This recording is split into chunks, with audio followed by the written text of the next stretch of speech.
listening to a Brawl Network production. This is a podcast for the best fans in the NFL. Are you in the Mafia? Am I in the what? It's time for a Bills Brawl podcast. Second down and 7, coming with the time. Touchdown! Bill Bush! Allen. Deep shot. Touchdown! On the line to Stephon Diggs. And Thurman breaking tackles at the 22, inside the 10, touchdown Buffalo. It is time for another episode of the Bills Brawl. I'm Mike Lindsley, your host. Hit me on Twitter at Mike L Sports and, of course, at Bills Brawl as well. All a part of the Brawl Network. Bills Mafia, thank you so much for tuning in. And I'm about to bring on a special guest. If you're a Bills fan, you can't thank this guy enough. You really can't. He, of course, was the head coach of the Bills from 1986 to 1997. He's a Bills Wall of Famer. He has 112 wins in his Bills career. NFL 1990s All-Decade Team, 4-time AFC champion, 4 straight Super Bowls, Sporting News NFL Coach of the Year, 2-time UPI NFL Coach of the Year as well. And he simply is in the Pro Football Hall of Fame. It's the great Marv Levy. Marv, thank you for a few minutes. How you been? Good to talk with you again. Well, my pleasure. Always great to find a way to communicate with NFL, and especially, of course, Buffalo Bills fans. So, through the 2020 season, as you're watching this Bills team get to the AFC Championship game, how was it for you? It must have been an incredible ride to watch it and an emotional feeling for you, kind of taking you back in time to the glory days when you were head coach. Well, yes. I have to admit, I'm not nowhere close to following it as I did back in the days when I was coaching, of course. I used to know every assistant equipment manager and every team in the league. I couldn't name the full Bills roster or their full coaching staff right now. I am blown away, by the way. Coaching staffs now have 20 people or more. That would be confusing to me. Nevertheless, to answer your question, sure, I sure felt great for the Buffalo Bills fans, for the organization. I had gotten to know their new coach, Sean McDermott, think very highly of him. On the side, he's a William & Mary alum. I coached there for 5 years. Every single player on the team, they were the essence of the student athlete. Every single one graduated and went on. And so I felt very strongly that tie, too, was there. And once in a while, I did get the talk with Sean over the years. But like Bills fans, I was excited by the progress they're making. You know, Marv, there have been a lot of people who think that McDermott is has a little bit of Marv Levy in him. You hear that. And Josh Allen has a little bit of Jim Kelly in him.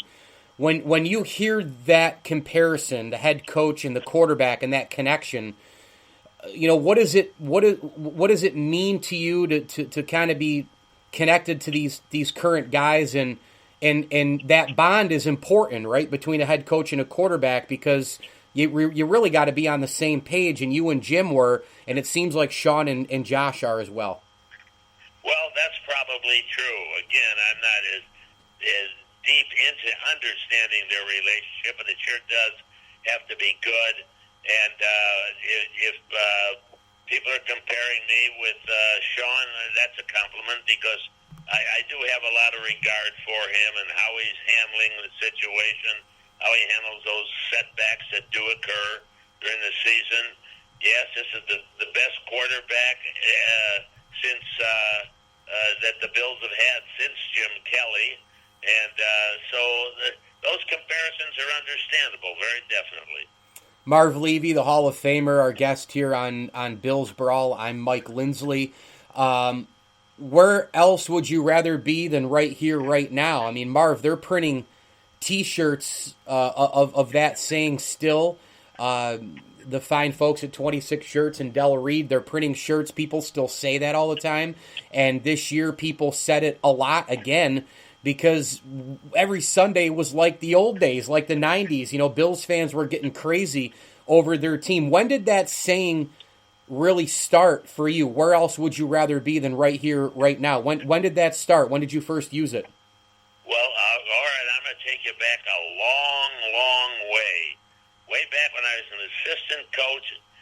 University of New Mexico in the 1950s. Wow. Our head coach, he had been my college coach when I played at Go, Dick Clausen, a wonderful guy, was offered the athletic directorship at the University of Arizona. He took it. We were spring practice over thing, and they promoted me to head coach of the New Mexico team. At that time, I was the youngest head coach in major college football. Many years later, I was tied with George Allen for the oldest in pro football. But getting back to your question, right before the kickoff of the first game that I coached, we were there in Albuquerque, the wonderful Sandia Mountains in the background. It was a beautiful day. The band were playing. The pretty cheerleaders were dancing. And the players gathered around looking for a little bit of wisdom. And a feeling washed over me, and I blurted it out. Where else would you rather be than right here, right now? And that's what I said before the kickoff of every game I coached during the remainder of my coaching career. Oh man, I love those teams growing up, and I was I was middle school, high school back then, and every game I felt like the Bills were going to win. You could pencil in 12 or 13 wins and home games in Orchard Park and 4 straight Super Bowls and the games against Shula and Marino, and oh my gosh, what a time that was, Marv. And so it brings me to this. Do you feel like, as the head coach of those teams and as time has moved on, do you think that the country has embraced the 90s Bills and what you guys did? Do you think that the country has understood more and appreciated what you guys did going to 4 in a row? You didn't win one, but getting to those 4 and being that great of a team as time has marched on, do you think people appreciate you more? Maybe so. I often run into people in the airport who will come up to me and knows me and tell me, quote, I am the number 1 Buffalo Bills fan. Once I had to say something, I have never met the number 2 Buffalo Bills fan. But, the Buffalo Bills fans were a part of the reason that spurred us to fight our way back despite the terrible disappointment of losing those games, to fight our way back in again. They were fantastically and still are supportive people. And it's very interesting to know that about 20% of that Buffalo Bills fandom did come from Canada. Yeah. So that added another very pleasant twist to it all. Marv Levy, the Hall of Famer. A few more questions here on the Bills Brawl. I'm Mike Lindsley. 4 straight Super Bowls, amazing. A Wall of Famer and a 90s All-Decade Team member. I just brought up Shula, Don Shula, a minute ago. What do you think Don learned from you through the years, and what did you learn from Don? I know the spirit of competition on the field was one thing, but you guys grew to be real good friends, Marv, through the years. Absolutely. I had great respect for Don Shula. He taught clean football. He played by the rules. He had so many qualities that I had hoped to emulate. We became great friends even when we competed so fiercely with each other. And then in the many, many years after that, we did stay in touch. We were excellent friends. I can remember one humorous situation at a league meeting one year when we were both still coaching, and my very young, pretty daughter was there with us, and Don said, hey, Marv, I'd like to introduce your daughter to my son. Well, both of his sons were coaches. I said, wait a minute. If they wind up getting married, Don, she'd have a coach for a father, a coach for a father-in-law, a coach for a husband, and a coach for a brother-in-law. Forget it. No way. Yeah, that's good. You know, Ralph Wilson was a part of the Foolish Club. He and Lamar Hunt and the whole crew that challenged Al Davis. They challenged the NFL. Said, look, we're top dogs too. I mean, we're pretty good over here at the AFL level. And Joe Namath, Super Bowl III. We know the history, Marv. Ralph Wilson is the owner of the Bills. As we go through time again, that appreciation thing. You look back at what he did. Why doesn't Ralph Wilson Jr. get the credit that a Lamar Hunt does, or and Al Davis does. You know, he was a part of that group. He made a lot of decisions. He helped the TV money. He helped the AFL really break in with the NFL. Why doesn't he get more respect, Marv? Well, from the people within NFL community, he sure does. He was a fantastic guy to work for. High character. He'd sometimes speak very strongly about something. I remember one time two of our coaches got in a fight with each other at a team meeting, and it upset Ralph, and he called me and he said, Marv, I want you to fire those two guys. I told him, Mr. Wilson, I can't do that, even if it costs me my job. They're high character guys. It was finally he said at the end, but I still don't agree with you, but you're the coach. And Ralph and Bill Polian, our fantastic general manager, and I were able to communicate so well, often disagree with each other, but never be disagreeable.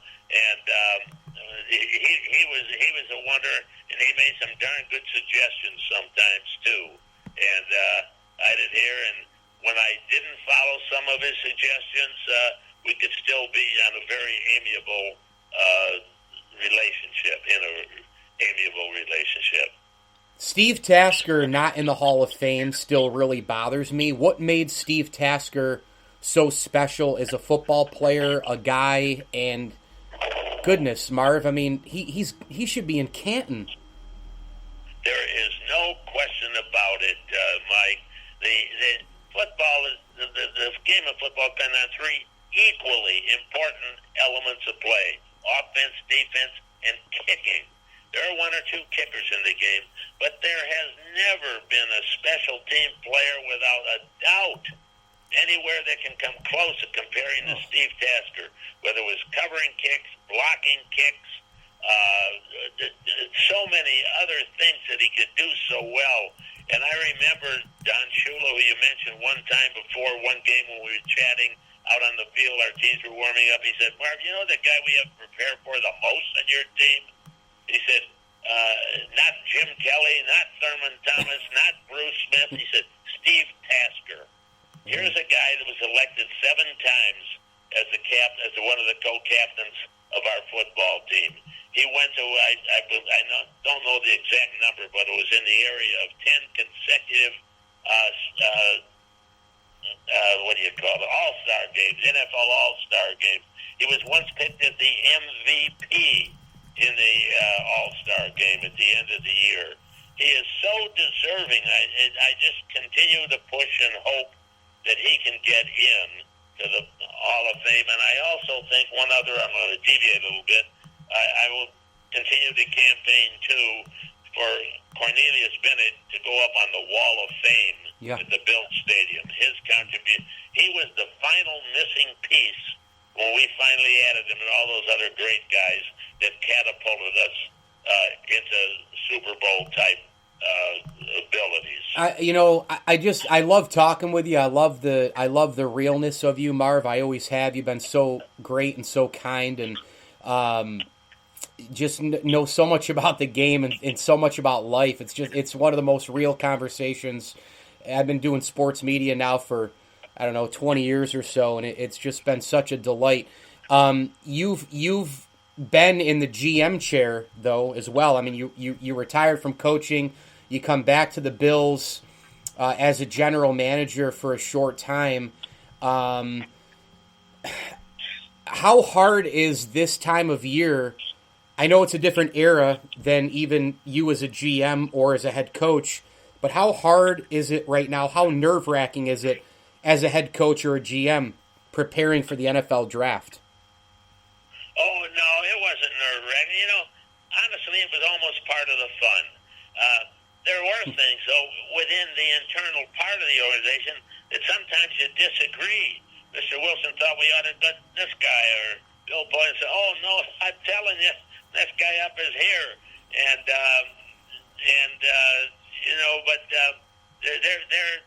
There's a lot of conversations. You have to organize it well. In our organization, once again, with a general manager like Bill Polian, was so well organized, and we were collaborative and cooperative in there. But I can remember one time when we needed a running back very badly. We needed a running back very badly, and we didn't have a first-round choice. We had to trade it away for Cornelius Bennett. 6 running backs went in the first round, and our running backs coach, Elijah Pitts, had been campaigning all along. He thought the best one in the draft was some guy from Oklahoma State. Thurman Thomas, yeah. His name, by the way, in case those fans have never heard of it, was Thurman Thomas. Yeah, sure, they never heard of it. Anyway, Elijah can't be, but Thurman had come off of a very devastating knee injury, and everybody was afraid his career was over. And I did make a call to their coach. He said, no, he's coming back pretty well done. So we went ahead and Elijah campaigned so hard. He had followed. Said this guy not only a great player, he has character and so on. And so we finally said, okay, we're going to take him. And of course, he performed, gained more yardage than the 6 running backs picked before him combined in their career. And there's no doubt. One day at practice, by the way, about the first 2 months into his first year there, I called Elijah aside and said, Elijah, this guy Thurman Thomas you talked about, did you say that he had character or that he was a character?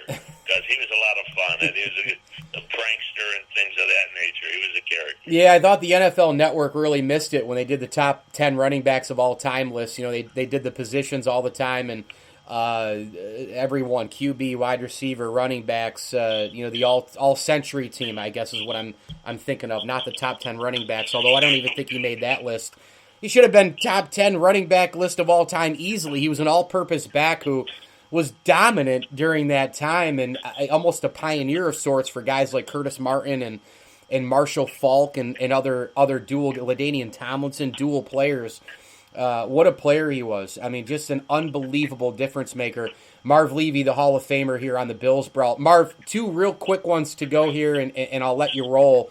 What did you learn in the CFL during your time? Well, I tell you, one of the things I learned is that the same things win there that win in the NFL or in college or in high school. It's not your system. It's not whether you run a no huddle or not. If you run, throw, block, tackle, catch, kick better than your opponent, you're going to win. Fundamentals.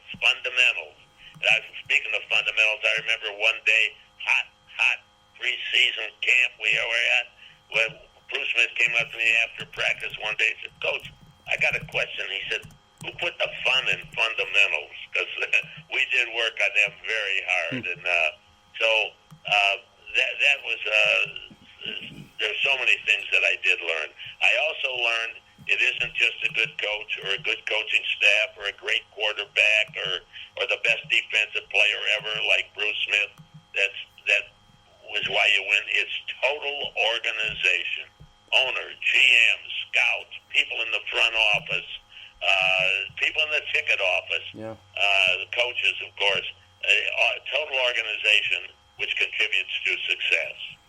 So, Marv, final thing for you, and this has been so incredible to have you on. You kind of are like Yogi Berra in a way to me, just to me, maybe, or maybe to others, where I feel like you've lived, 10 or so lives inside one life, where you were in World War II, and you or a head coach in the NFL, and you were in the CFL, and you had all these other outside interests and successful stories to tell, and you have such a respect for everyone in every walk of life, where you've been. Do you ever think about your accomplishments in that you've had that many lives inside one, according to me or others, that it's remarkable what you've accomplished. Do you ever sit back and think about it? Well, I think about the lives and what I've enjoyed. Certainly, coaching has been I've been so fortunate with a wonderful family, wife, with a daughter and great grandkids, with friends, being hired by a general manager like Bill Polian, coaching guys like Jim Kelly, and I can keep running through so many others on the roster that the sun would set before I got off the phone with you. But no, I've been very fortunate. Great parents. My father, the hero of World War I, the Battle of Belleau Wood, Wow. And a wonderful mother. I have such a fortunate person. Well, this has been amazing. 4 straight Super Bowls with the Buffalo Bills. One of the great coaches of all time, a Buffalo Bills Wall of Famer. It's Marv Levy. And Marv, for those World War II years in 1943 to 46, every American thanks you, of course, for that. And thanks for coming on the Bills Brawl here. You're a true class act, and you've come out with me many times. I saw you at the mall in Syracuse. I've met you multiple times, had you on so many of my shows, and it's just a delight to talk with you. And thanks so much for coming on, and thanks for the memories, man. Really. And thank you, Mike. Always a pleasure to talk with you and be able to convey it to the great fans there. Thank you too.